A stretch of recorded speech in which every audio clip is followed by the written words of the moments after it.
Hello, this is the Watchdog, and welcome back to Fun with Watches. If watches weren't fun, you'd only need one. Today we're going to review the Ice Watch 016172. Let's start with the wrist check. I'm wearing this Time Dollar Monster. Haven't worn this in a long time, so I figured I'd get it out. And Grogu is wearing my Invicta Flying Tigers watch. I just reviewed that Flying Tigers watch, so if you haven't seen the review yet, be sure to see it. It's really good. I asked Grogu what are the names of Father Lifeday's 8 Tauntauns. Grogu said it's in a famous poem. Grogu said the poem goes, now Dooku, now Jabba, now Tarkin and Greedo, on Grievous, on Phasma, on Jango, and Watto. I said those names are horrible. Who wrote that poem? He said it was written by Darth Anonymous. Alright, let's take a look at the watch. It comes in this plastic container, and it says, change you can. So it's kind of like Yoda speak. So it also reminds me of a Lego. So anyway, here's the instructions and the unsigned warranty card. And I don't know how it works with Jomashop and these cheap watches. I know more expensive watches, you get a Jomashop warranty because they're not an authorized dealer. But is there really such thing as an authorized ice dealer? I don't know. But it says 2-year warranty. So anyway, here is the watch. It doesn't look too bad. I like it. This is the first ice watch on my channel. I was on Jomashop the other day looking at Tudors and Omegas that I can't afford, and I saw this watch and it looked interesting, so I pulled the trigger. Jomashop was selling them for $50, but this gold tone has a $25 coupon, cutting the price in half, which is why I got the gold tone. I did notice that they have a steel with a brown dial for $22, but who wants a brown dial? On the case back, it says the watch is designed in Belgium, although the design is not overflowing with originality, as it basically looks like a Submariner with numerals at the majors. There are quite a few different colorways with different strap options of various prices. Rather than go over them, you can just visit Jomashop and search for Ice Watch. Be sure to include the hyphen and you will get more hits. The watch is 44.2 millimeters at the bezel, so it's basically the size of a Casio Duro. It's 51.6 millimeters lug to lug with inverted end links. It's 13 millimeters thick if you don't count the Cyclops, which is kind of thick for a quartz, but not really that thick for a dive watch. Has a 22 millimeter lug width and weighs 149 grams on the supplied bracelet with 2 links removed. So it's got some heft to it. The bezel is a 120 click unidirectional with an aluminum insert. The action is not bad. It's better than I was expecting. It's a little stiff, but not too stiff. And the clicks are nice, and there's no back play at all. And it looks like it lines up just fine. Of course, it's always hard to tell with my camera because this is a camera phone. So things never line up on the camera. Then we have the dial. The dial has a nice sunburst effect. We have the Ice Watch name and logo up top. Their logo is kind of funny. Here, you'll see it better on the crown. Their logo is the Mercedes hand, like they invented it or something. So that's kind of a little, really, that's kind of cheeky, huh? Thinking that this is their logo. And then on the bottom, it says 10 ATM water resistance, so 100 meters there. And it's a $25 watch, so are you really expecting 200?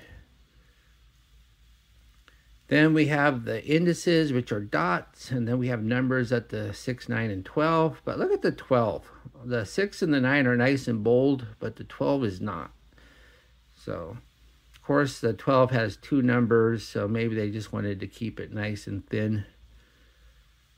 But it kind of looks off. It would have been nicer if it matched the 6 and the 9. Then we have the hands. We have your fence post minute hand, your Mercedes hour hand, and your lollipop second hand. And the second hand actually hits the marks. So if you have the Quartz Watch OCD, this one is not going to set it off. Of course, you never know. It could have been luck of the draw. So if you buy one of these and the second hand doesn't hit, I'm sorry. Then we have a date at the 3, and look at that Cyclops. It barely magnifies at all. I mean, a lot of people don't like a Cyclops. I'm indifferent about them, but if you have one, though, I want it to work. And this one does not work. So they would have been better off just leaving the Cyclops off. Then we have a sign push-pull crown. As I showed you earlier, it has their logo. The crown action is actually good, really good. It doesn't have that loose quartz watch feel. And when you go to press it in, there's no minute hand jump at all.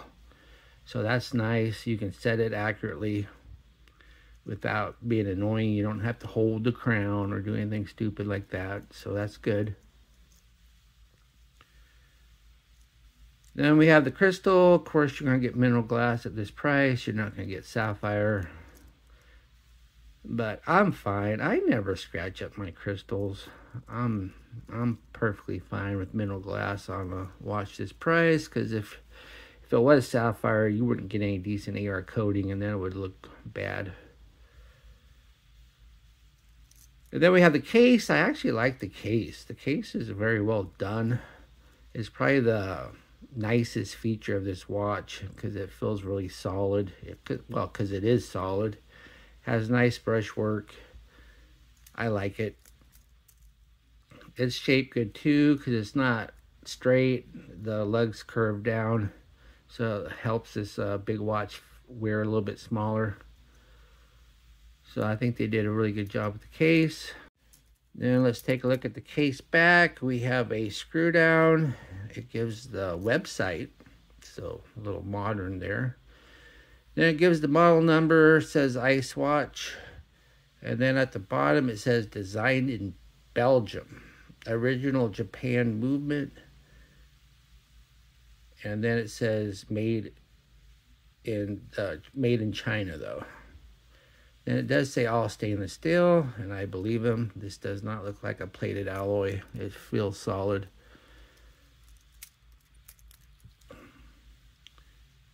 Underneath the case back, it says Japanese movement. I believe them just because of the crown action. I didn't want to take the case back off though and look. So I'm assuming it's going to be either a Miyota or a Seiko TMI one. So not a big deal. All I know is can't be their cheapest one because it doesn't have the loose crown action. The bracelet is a 3-link with polished center links. And we have hollow end links. But they're fine. I mean, they're in there good. They're not all rattly or anything. The links, though, are hollow links. You can see the seams there. But they're very well done hollow links. In fact, if you didn't see the seams there, you might think they were solid. Because you don't see any seams on the side. So they're well done hollow links. And they do have push pin adjusters, not screw pins. I'm always fine with push pins anyway. I just think they're easier and they never come out on me, unlike screw pins. In fact, I had a Pagani design with a screw pin the other day and I couldn't get one of them out. So push pins are always nice because you can, even if you have trouble getting them out, you can always just get a bigger hammer. Then we have the clasp. The clasp is probably the weakest of the whole bracelet. It's not very well done. It is signed though, but it's just a cheap press clasp and it doesn't. And one annoying thing too is right here, you got this little thing that doesn't match the tone of the rest of the watch. It would have been nice if they would at least plated that end thing. And you get 3 holes of micro adjust, but they're really close together. But then again though, these links aren't huge, so I guess that's enough.